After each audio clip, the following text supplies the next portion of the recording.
नमस्कार। आज हम कुछ ऐसी चीज़ों की गहराई में उतर रहे हैं जिन्हें हम शायद रोज़ महसूस भी नहीं करते, लेकिन मेडिकल दुनिया में ये बहुत ज़रूरी है। औषधीय गैसें, मतलब वो गैसें जिन्हें हम सांस के ज़रिए शरीर में लेते हैं, और हाँ, कुछ इनसे जुड़े रसायनों पर भी नज़र डालेंगे। हमारे पास ना एक दस्तावेज के कुछ हिस्से हैं जिनसे ये जानकारी मिली है। तो हमारा मकसद है इस जानकारी को थोड़ा खंगालना, समझना कि भाई ये गैसें कौन सी हैं, इनके सिलेंडर कैसे पहचाने, इनके खास काम क्या हैं, और मतलब ये क्यों इतनी महत्वपूर्ण है दवाइयों के क्षेत्र में या दूसरी जगहों पर। तो चलिए देखते हैं जरा इन अदृश्य मददगारों की दुनिया को। शुरुआत करते हैं सिलेंडरों से। आपने देखे होंगे वो भारी मेटल के सिलेंडर जिनमें ये गैसें आती हैं, है ना। स्रोत बताते हैं कि इन सिलेंडरों के रंग बहुत मायने रखते हैं। हाँ बिल्कुल। ये एक तरह का कोड सिस्टम होता है। हाँ, जिससे फौरन पता चल जाए कि अंदर कौन सी गैस है। और ये जरूरी भी है। सोचिए जरा, इमरजेंसी में या हॉस्पिटल की भागदौड़ में। सही कहा। ये रंग कोडिंग तो जान बचाने जितनी जरूरी हो सकती है।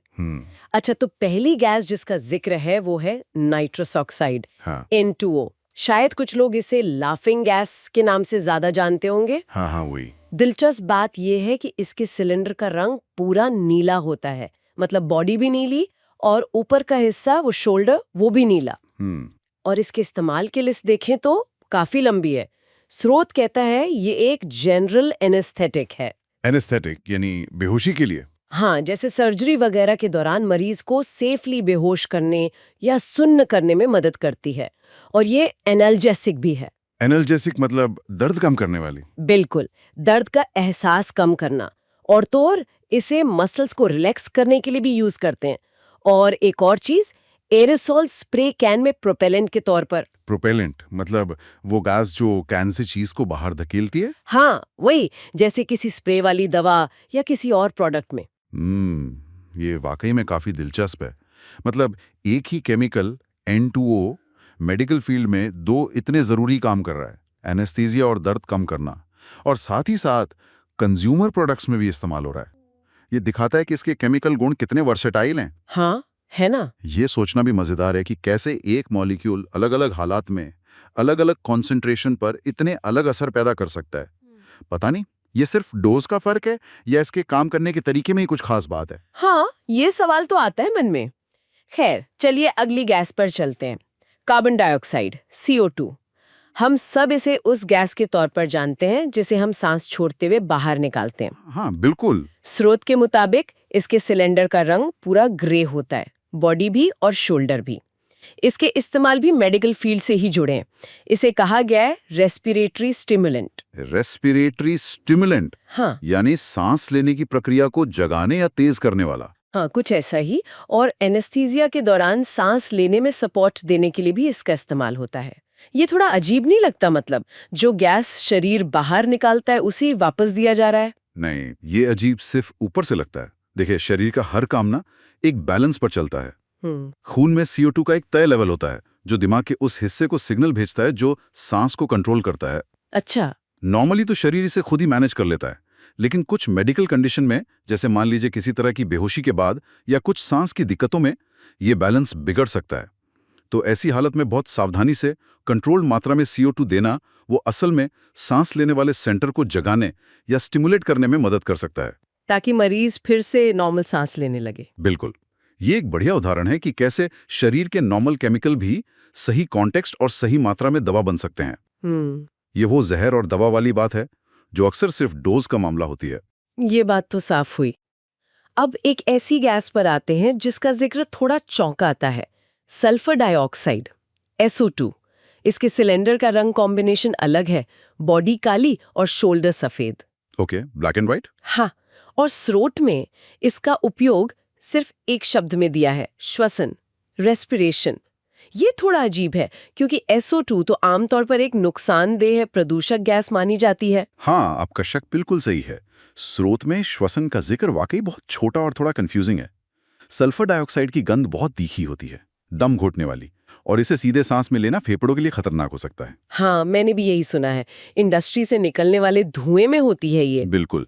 तो इसका सीधा श्वसन में उपयोग, जैसे हम ऑक्सीजन या N2O का सोचते हैं, वो नॉर्मल मेडिकल प्रैक्टिस में तो नहीं होता।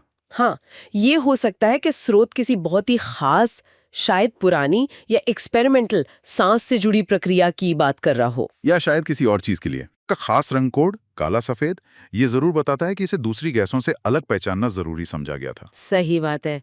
ये दिखाता है कि कभी-कभी मिली जानकारी को थोड़ा ध्यान से देखना पड़ता है। चलिए आगे बढ़ते हैं।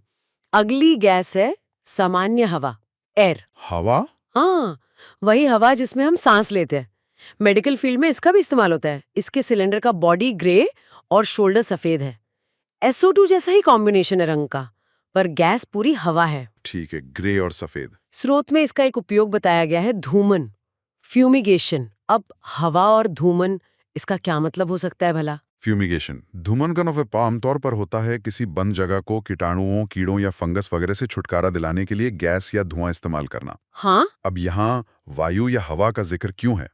ये शायद नॉर्मल हवा ना हो। हाँ? हो सकता है ये किसी खास तरह की हवा हो, जैसे बहुत हाई प्रेशर वाली फिल्टर की हुई हवा हो सकती है, जिसका इस्तेमाल किसी फ्यूमिगेशन प्रोसेस में मशीनें चलाने या कोई केमिकल फैलाने के लिए किया जाता हो। अच्छा, ये हो सकता है। या फिर मेडिकल कॉन्टेक्स्ट में देखें तो शायद किसी उपकरण या कमरे को स्टरलाइज करने के प्रोसेस का हिस्सा हो, जहां गर्म हवा या किसी और गैस के साथ मिली हुई हवा इस्तेमाल होती हो। ये भी मुमकिन है कि किसी कंट्रोल्ड माहौल, जैसे आइसोलेशन रूम, को मेंटेन करने में हवा के फ्लो से जुड़ा हो। कई संभावनाएं हैं। हाँ, बिना ज्यादा डिटेल के अंदाजा लगाना मुश्किल है, पर यह दिखाता है कि हवा जैसी आम चीज का भी खास टेक्निकल इस्तेमाल हो सकता है। ये भी एक दिलचस्प पॉइंट है। अब एक ऐसी गैस पर आते हैं जो हमारे एटमॉस्फेयर का सबसे बड़ा हिस्सा है, लेकिन यहाँ उसका इस्तेमाल बिल्कुल अलग है, नाइट्रोजन, N2। इसके सिलेंडर की बॉडी और शोल्डर दोनों का रंग काला होता है। पूरा काला, ठीक है। स्रोत नाइट्रोजन का एक बहुत खास और ज़रूरी उपयोग बताता है, खून, टिश्यूज और यहाँ तक कि शुक्राणु को प्रिजर्व करना, मतलब संरक्षित रखना।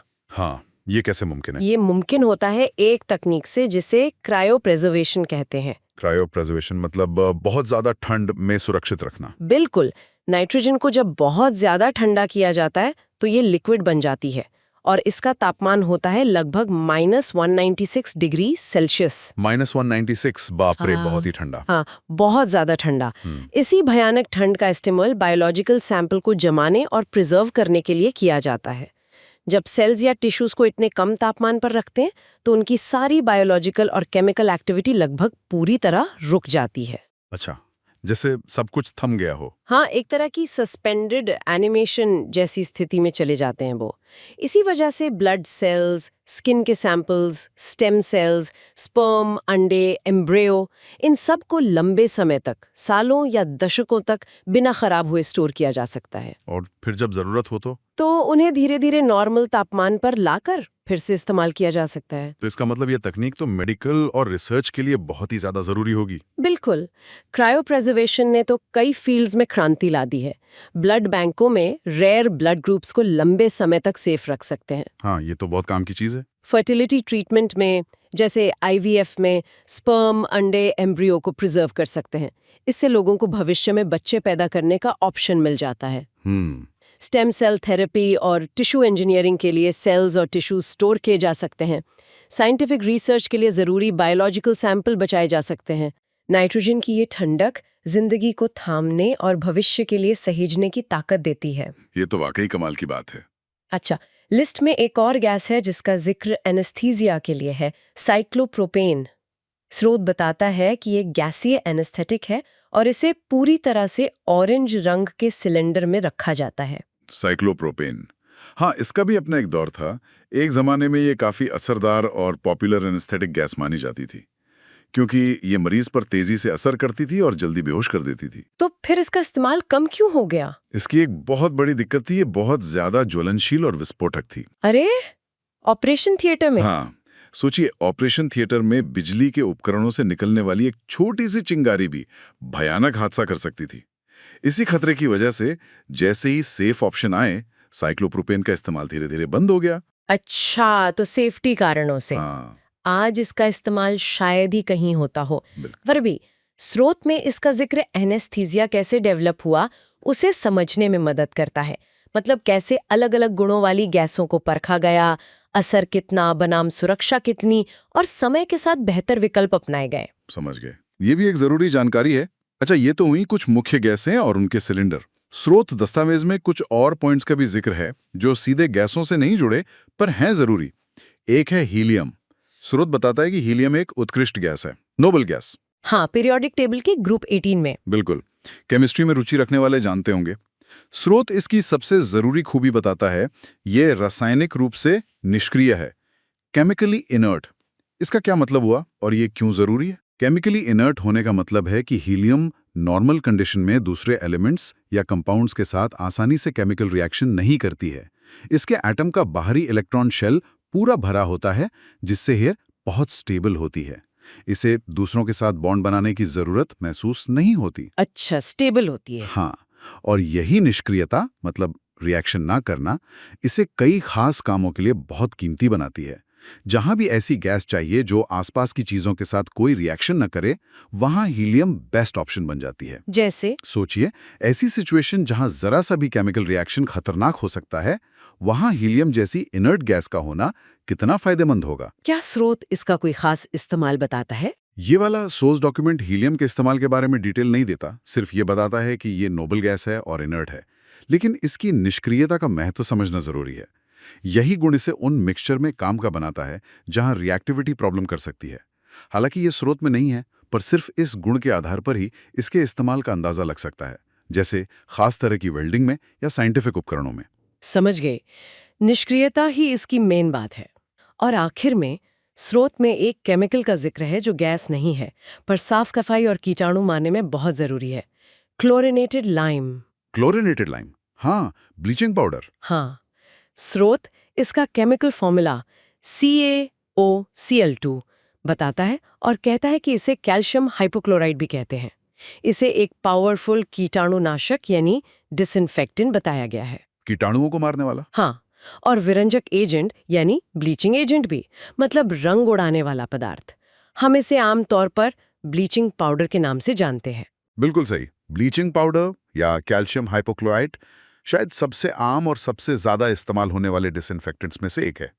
इसका इतिहास भी काफी पुराना है और इसने पब्लिक हेल्थ को सुधारने में बहुत बड़ा रोल निभाया है। पानी साफ करने में भी इस्तेमाल होता है ना? हाँ, बड़े पैमाने पर। पानी को पीने लायक बनाने के लिए, उसमें मौजूद खतरनाक बैक्टीरिया और वायरस को मारने में, स्विमिंग पूल का पानी साफ और सेफ रखने के लिए भी यही डालते हैं। घरों में, अस्पतालों में और दूसरी पब्लिक जगहों पर फर्श, टॉयलेट वगैरह को डिसइंफेक्ट करने के लिए इसका घोल इस्तेमाल होता है। और ब्लीचिंग एजेंट वाला गुण? वो इसे कपड़ा इंडस्ट्री में सफेदी लाने और दाग हटाने के लिए काम का बनाता है, और पेपर इंडस्ट्री में पल्प को सफेद करने के लिए भी। तो एक साधारण सा दिखने वाला पाउडर इतने सारे जरूरी काम करता है। हाँ, और ये दिखाता है कि कैसे क्लोरीन जैसे एलिमेंट वाले सिंपल केमिकल भी पब्लिक हेल्थ और साफ सफाई के लिए कितने जरूरी और असरदार हो सकते हैं। ये क्लोरीन ही है जो पानी के साथ मिलकर हाइपोक्लोरस एसिड बनाता है, और वो माइक्रोब्स की सेल वॉल को तोड़कर उन्हें मार देता है। अच्छा।